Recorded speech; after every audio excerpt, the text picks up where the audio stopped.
Meditation is a phenomenal empowerment that you can do whatever is needed in the world, whatever, I mean that, and still remain untouched by the process of activities that we need to conduct in the world.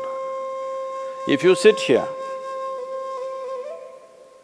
your body is here, your mind is there, who you are is little away. This is the end of suffering, and this is meditativeness.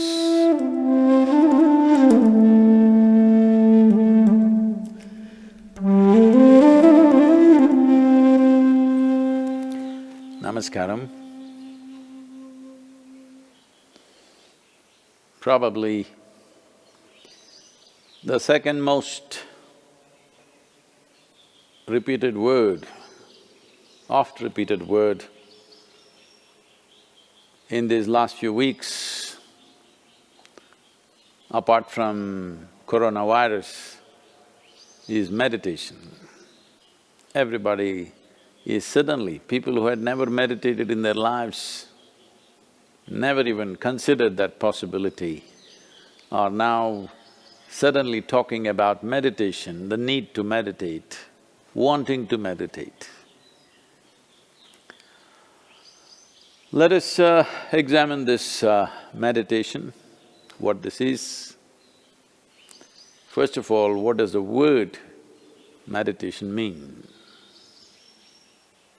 The English word meditation doesn't really mean anything, in the sense, it doesn't say anything specific.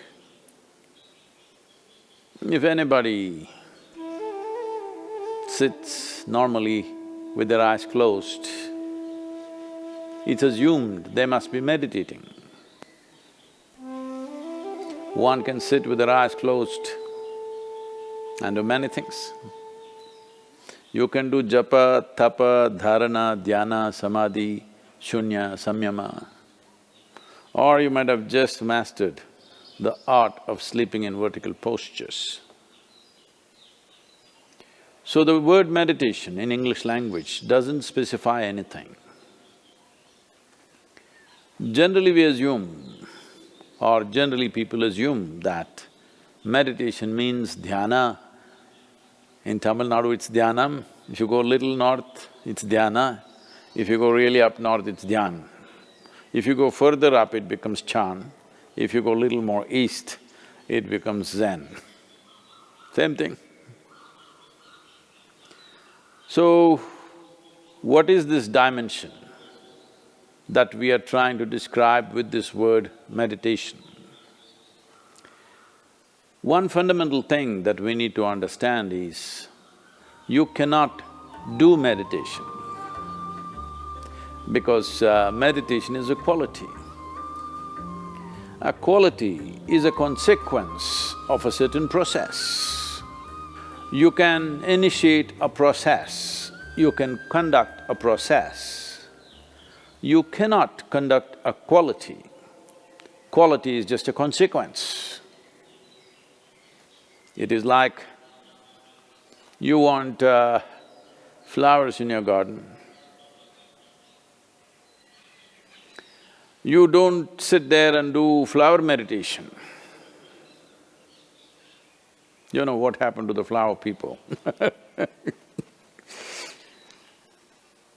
If you want flowers in your garden, you don't have to think flowers. You have to think soil, manure, water, sunlight. If you conduct this process of these ingredients properly, flower and fruit is a consequence. But today,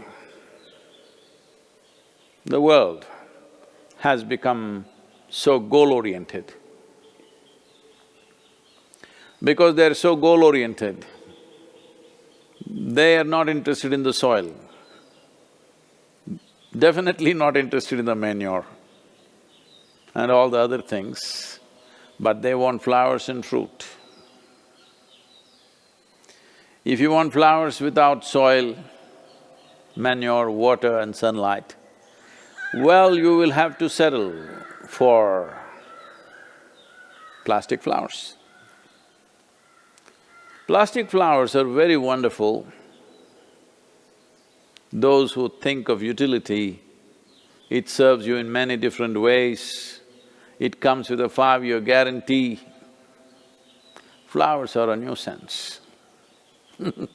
If you keep flowers in your house, you have to look at them at least 5 times in a day, what's happening, are they thriving well or not? But if you keep plastic flowers in your home, 5 years guarantee, unlike your life. If you're alive, there is so much to do. You even have to dodge the virus, invisible virus. But the dead only have to be preserved. So essentially, the dimension and the process that you're referring to as meditation is very life-oriented. When I say life-oriented, today largely you're material-oriented or at the most mind-oriented, maybe emotion-oriented or physical body, which is a material again. Largely life has become like this. People's idea of life is, if someone says, "my life," you're supposed to understand they're talking about their job. They're talking about the economic condition in the country or in the world, about their car, maybe about their dog, sometimes about their husbands or wives. It could be anything. But the only thing that's truly life is what is throbbing in this. This is life. The rest are arrangements that we have made, hoping that these arrangements will allow us to enhance our life. Whether it's education, career, relationships, marriage, children, wealth, whatever.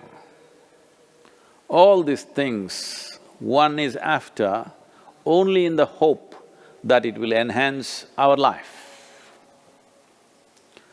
As you know, most people, instead of enhancing their life, largely get entangled with these accessories. Accessories have become larger than the life process. Well, I think in a very cruel way, the virus is bringing focus on the life. You suddenly understand your expensive home has become a prison. Your expensive car is as good as junk because you can't drive it, at least for some time.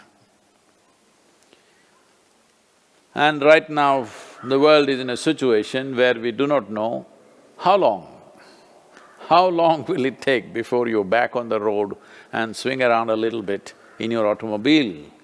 You do not know. So now naturally a whole lot of people are asking all over the world, how to meditate, what should I do? As I said, you cannot meditate, but you can become meditative because it's a quality. If one cultivates their body, mind, emotion and energies to a certain level of maturity,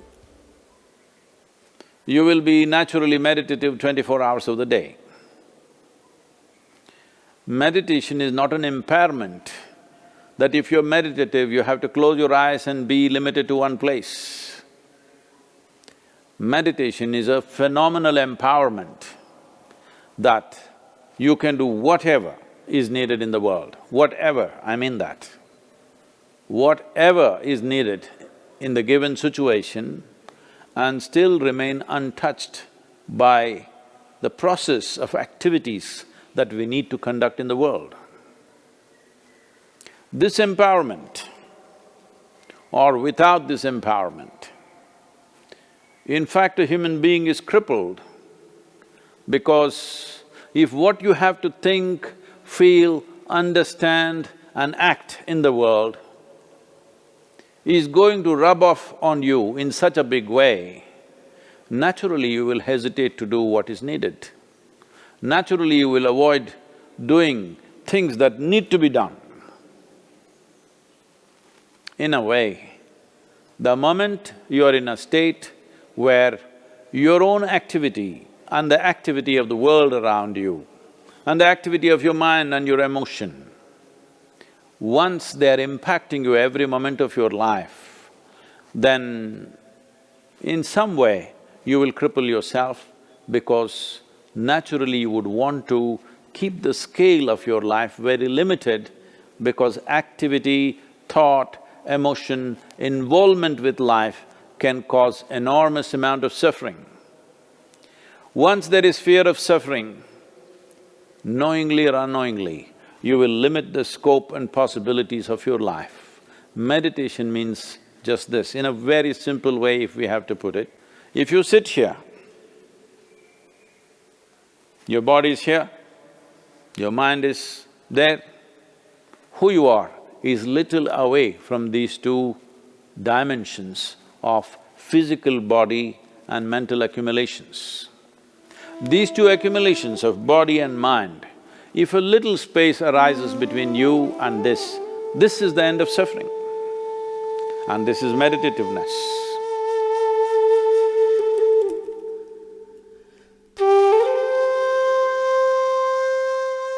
Iṣā Kriya is an extremely simple process but a powerful tool. These three ingredients, your breath, your thought and your awareness, in the right combination, if you use them, your ability to use the mind and the body is so greatly enhanced that you almost look superhuman for somebody else. But I'm telling you, this is human. This is not about being superhuman. This is about realizing being human is super.